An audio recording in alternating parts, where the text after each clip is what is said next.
Thank you for tuning in to Podcast VAs Philippines, the biggest community for Filipino podcast virtual assistants and podcasters alike, created to connect podcasters and podcast producers, as well as help aspirants learn more about podcasting and podcast management. To join our exclusive Facebook group, search Podcast VAs Philippines dahil sama-sama tayo rito.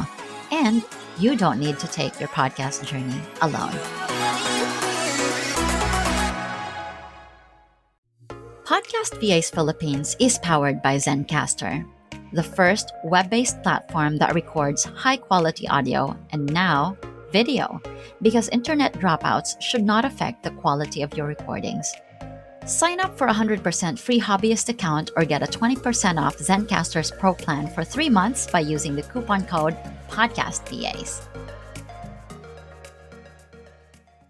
You are listening to the segment called Podcast VAs Tips. In these segments, we bring you short excerpts from our live recordings, mostly from the different guests we invited on the show. These short excerpts will give you a straight answer from our podcast expert on a specific question or topic related to podcasting or podcast management.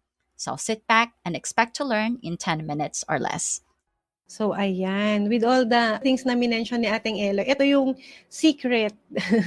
Secret kung paano ba natin maipoposition yung, yung service natin as something na irreplaceable or indispensable. Kapag ka yung work natin as podcast VAs ay nakakapagbalik ng time back dun sa clients natin. So, if we are able to free their time dun sa mga taxing at saka menial task of the podcast, masaya yung mga yan kasi more time sila to spend with their family, more time to rest, syempre, and then more time to do money-making tasks para sa business nila. And kapag nagawa rin natin yung itanggal yung mga tasks na yun sa kanila, they will feel convenient, lalo na kapag nakapaglatag tayo ng process na very, sa kanila, simple, at the same time, doable for them. Gusto nila yung convenience. And at the same time, yung control, syempre, dahil alam nila na meron silang someone na maaasahan to look after the podcast na hindi na sila mismo yung gagawa. They feel that they are in control at saka malalaman nila or makakapag-isip sila nung iba pang strategy to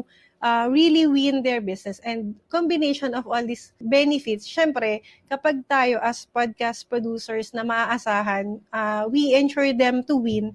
Pagka yung client natin is winners, maging winner, rin tayo, contractor din tayo kasi happy si client. At the same time, yung confidence natin as someone that brings result dun sa clients natin, pare-pares tayong magiging mga winners.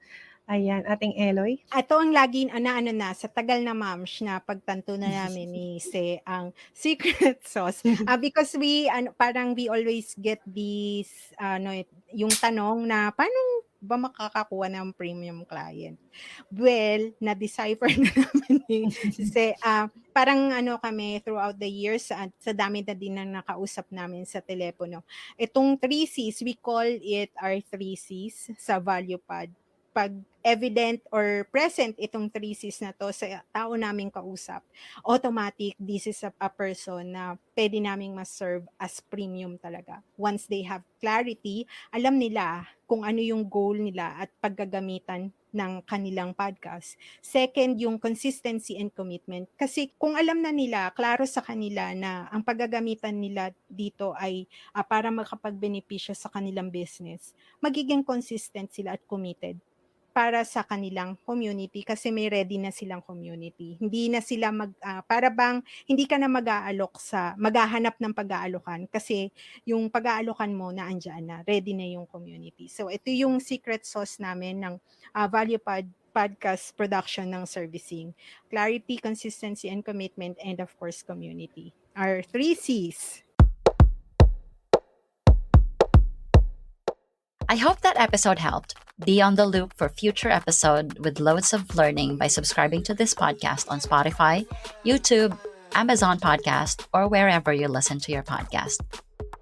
Connect with Filipino podcasters, podcast VAs, and aspiring podcast VAs by joining our group. You may also follow us on Facebook, Instagram, and YouTube. Simply search Podcast VAs Philippines. For questions or inquiries, email us at podcastvasph@gmail.com. I hope you have a great day, keep hustling, and we'll see you on the next one.